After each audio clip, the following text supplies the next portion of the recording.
അഹമ്മദിയ മുസ്ലിം ജമാഅത്ത് എറണാകുളം ജില്ലാ കമ്മിറ്റിയുടെ നേതൃത്വത്തിൽ സെമിനാർ സംഘടിപ്പിച്ചു. മൂന്നാം ലോക മഹായുദ്ധ ഭീഷണിയെ മനുഷ്യത്വവും കാരുണ്യവും കൊണ്ട് നേരിടുമെന്ന് ഫാദർ പോൾ തേലേക്കാട്ട് അഭിപ്രായപ്പെട്ടു. അഹമ്മദിയ മുസ്ലിം ജമാഅത്തിന്റെ ആഗോള ആത്മീയ നേതാവ് ഹദ്റത്ത് മിർസ മസ്റൂർ അഹമ്മദ് സാഹിബ് മുന്നോട്ട് വെച്ച മാർഗദർശനങ്ങളുടെ അടിസ്ഥാനത്തിൽ എറണാകുളം ജില്ലാ ഘടകം കൊച്ചി അന്താരാഷ്ട്ര പുസ്തകവേദിയിൽ വെച്ച് ആഗോള പ്രതിസന്ധിയും സമാധാനത്തിലേക്കുള്ള പാതയും എന്ന വിഷയത്തെ ആസ്പദമാക്കി നടത്തിയ സെമിനാർ ഉദ്ഘാടനം ചെയ്യുകയായിരുന്നു അദ്ദേഹം.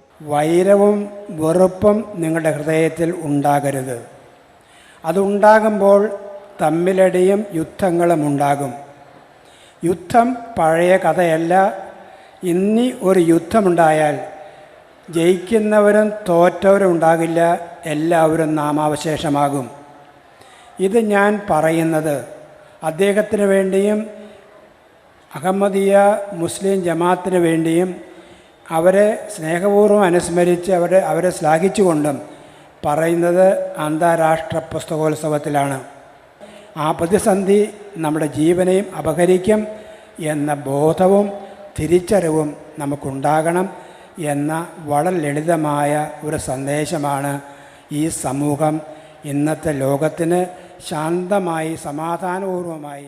കഴിഞ്ഞ 20ഓളം വർഷങ്ങളായി ലോകമഹായുദ്ധമുണ്ടായാൽ വരാനിരിക്കുന്ന വിപത്തുകളെക്കുറിച്ച് സദാ ജനങ്ങളെ ജാഗരൂകരാക്കുകയും ലോകത്തിന്റെ വിവിധ പാർലമെന്റുകളിൽ നേതാക്കളെ അഭിസംബോധന ചെയ്യുകയും ചെയ്തു വരുന്ന അഹമ്മദിയ ഖലീഫയുടെ പ്രവർത്തനങ്ങൾ ശ്ലാഘനീയമാണെന്നും അദ്ദേഹം പറഞ്ഞു. സമാധാനം ഉണ്ടാകണമെങ്കിൽ ആരെയും വെറുക്കാതിരിക്കുക, എല്ലാ ആയുധങ്ങളും താഴെ വയ്ക്കുക, ഔന്നത്യം ശ്രേഷ്ഠതയും മഹത്വവുമാണെന്നാണ് പ്രവാചകന്മാർ പഠിപ്പിച്ചിട്ടുള്ളത്. തൻ്റേത് മാത്രമാണ് ശരിയെന്നുള്ള വിശ്വാസത്തിൽ പ്രവർത്തിക്കുന്നതാണ് ഇന്നുള്ള എല്ലാ പ്രശ്നങ്ങൾക്കും കാരണമെന്നും അദ്ദേഹം കൂട്ടിച്ചേർത്തു. യുദ്ധങ്ങൾ ഒഴിവാക്കാൻ നമ്മുടെ ഓരോരുത്തരുടെയും കൂട്ടായ പരിശ്രമം ആവശ്യമാണെന്ന് മുഖ്യ പ്രഭാഷണം നിർവഹിച്ച അഹമ്മദിയ മിഷണറി മൗലവി സുൽത്താൻ നസീർ സാഹിബ് അഭിപ്രായപ്പെട്ടു. പ്രശ്നങ്ങൾ പരിഹരിക്കണമെങ്കിൽ നമ്മുടെ സൃഷ്ടാവിനെ തിരിച്ചറിയുകയും വൈദിക ഗുണങ്ങൾ സ്വാംശീകരിക്കുകയും വേണം.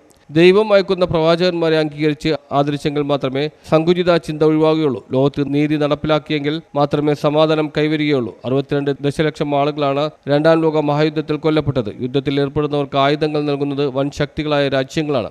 ആണവ യുദ്ധമുണ്ടായാൽ ഭാവി തലമുറയെ പോലും അത് ബാധിക്കും. ഇസ്രായേൽ ഫലസ്തീൻ യുദ്ധം രൂക്ഷമായിരിക്കുന്ന ഈ കാലഘട്ടത്തിൽ നീതിക്ക് വേണ്ടി നിരന്തരം ശബ്ദിച്ചുകൊണ്ടിരിക്കണമെന്നാണ് അഹമ്മദിയ ഖലീഫ സദാ ഉണർത്തിക്കൊണ്ടിരിക്കുന്നതും അക്ഷീണം പ്രവർത്തിച്ചുകൊണ്ടിരിക്കുന്നതെന്നും അദ്ദേഹം ഓർമ്മപ്പെടുത്തി. ജില്ലാ അമീർ ടി കെ അബൂബക്കർ സാഹിബ് അധ്യക്ഷത വഹിച്ചു. മുഹമ്മദ് അസീബ് അഹമ്മദ്, മൗലവി മുഹമ്മദ് സ്വാലി എന്നിവർ സംസാരിച്ചു. News bureau, Kochi.